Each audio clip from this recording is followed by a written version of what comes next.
del vientre oscuro y fresco de una vasija de barro. A couple months ago, you start feeling nostalgic. Are you feeling nostalgic about Ecuador itself, or Well, other you things? know, the idea of understanding nostalgia in my case, it's been a process of connecting dots. You know, like I would not always call it nostalgia, but I always knew that my mind was somewhere else. You know, I always knew that my mind was divided into Ecuador and here. But I wouldn't call it nostalgia at that point. You know, it was kind of like this constant uh, navigating of New York with that in the back of my head, Ecuador, Ecuador, Ecuador, Ecuador.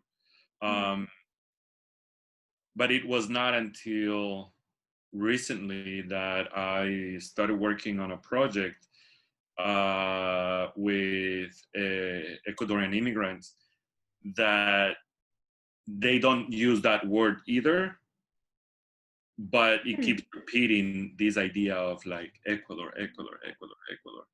So that's where I realized that it was not just me. I thought it was very particular to me. I thought I was the only one being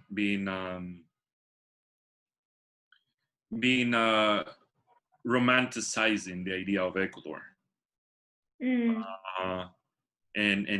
dreaming on when I go back, right? But I realized that it repeats through their testimony.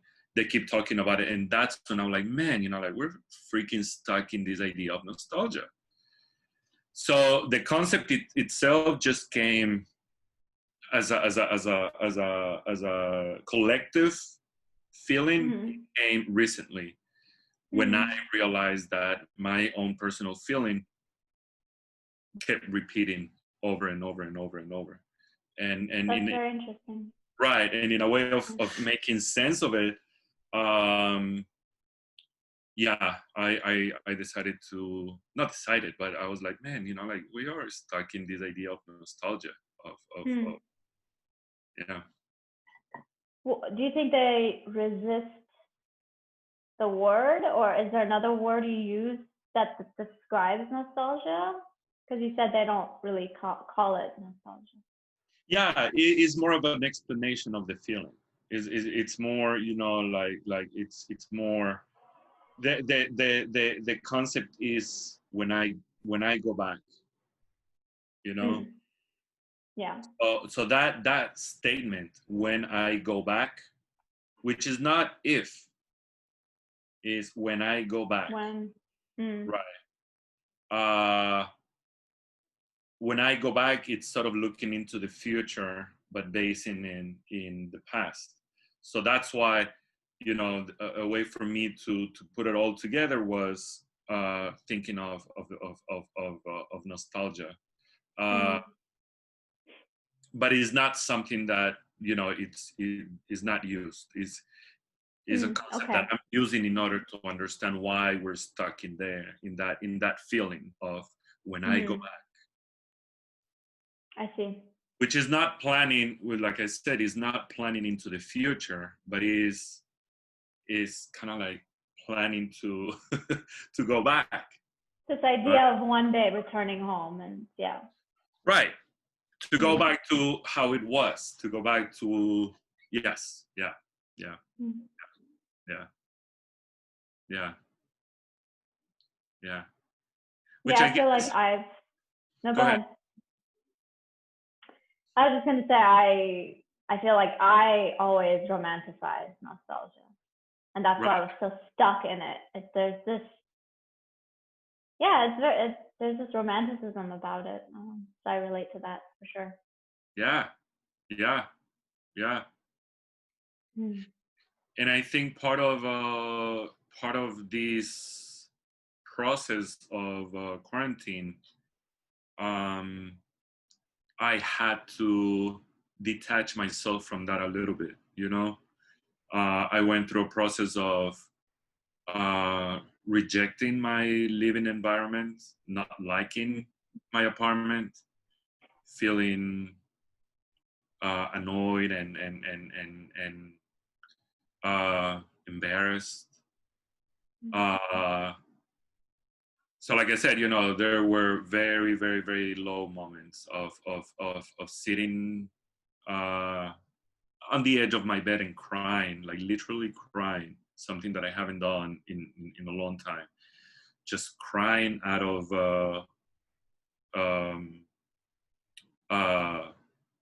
exhaustion of that. Yeah, just being tired of like just want to land somewhere. So I had to detach myself a little bit from that concept of nostalgia and stand in my living room, stand in my kitchen and be like,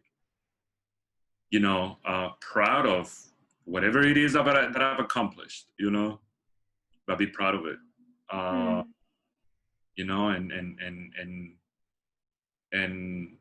it did change my attitude a little bit. I got up and started cleaning, and like as an artist, there's stuff everywhere. But I need to make some, disposing of stuff that I'm not using it. So that was good. That was good. That was good to do that.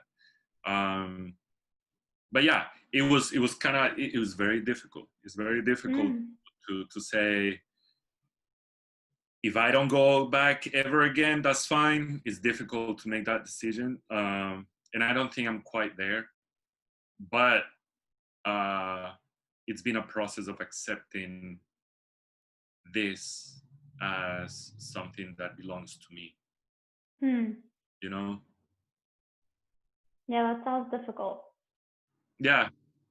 And nostalgia, I feel like, has this way of just pulling you in. Like once you, it's almost like it becomes an obsession. Yeah. It just kind of, you get really sucked in, and it's hard to get out and be in the present. Yeah, and especially when artistically you are, nostalgia is the main source of your creative process. If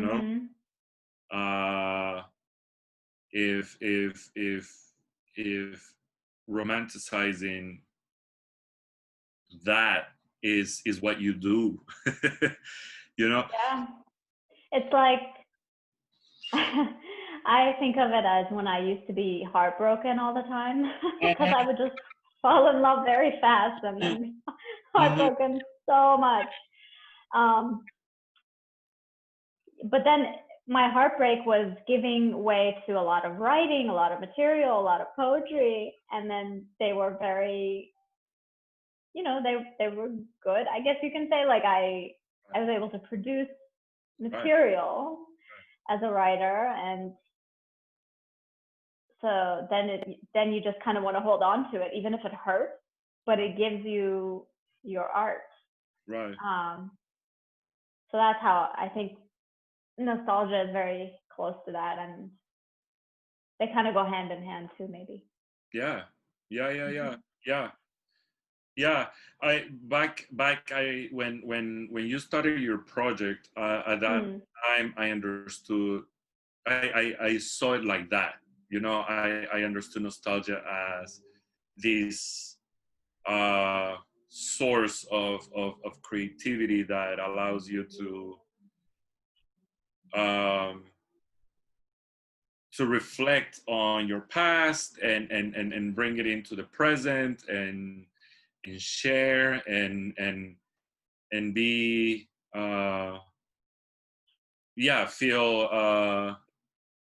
feel hopeful that one day it'll come back and be present, but I never understood how that affects you.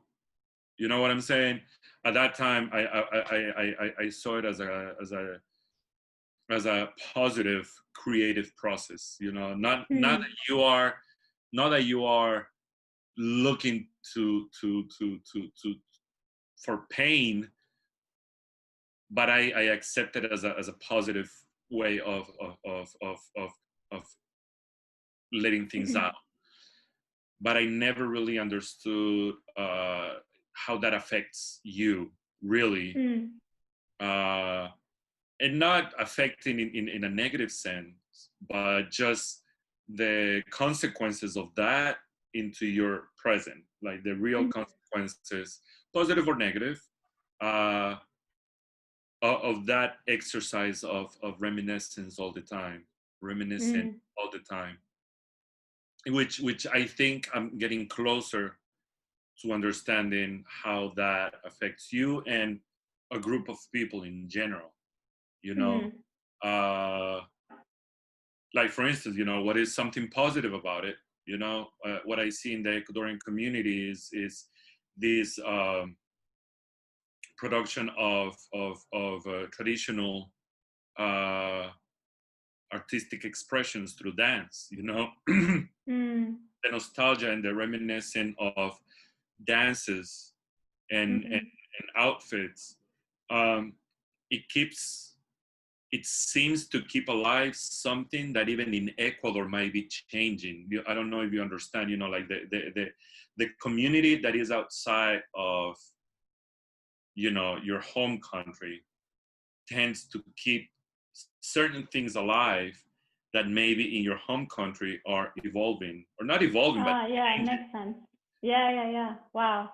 So, right. So that's where this understanding of nostalgia has taken, you know, like understanding all the positives and negatives of being stuck in this moment. And sometimes, you know, like people come out and they're like, oh yeah, I mean, like they don't do that in Ecuador anymore, and you're still talking stuck in the past. Yeah, exactly. Right, Yeah. Right. Yeah, absolutely. And even language, you know, certain words that were used 20 years ago that maybe now they don't use it anymore, and then the community that left, it's a little anchor to the past. So that's where my mind has gone with this idea of nostalgia. That understanding more as a community feeling more than just me being finding artistic expression through it. Yeah. En ti, en tu polvo enano.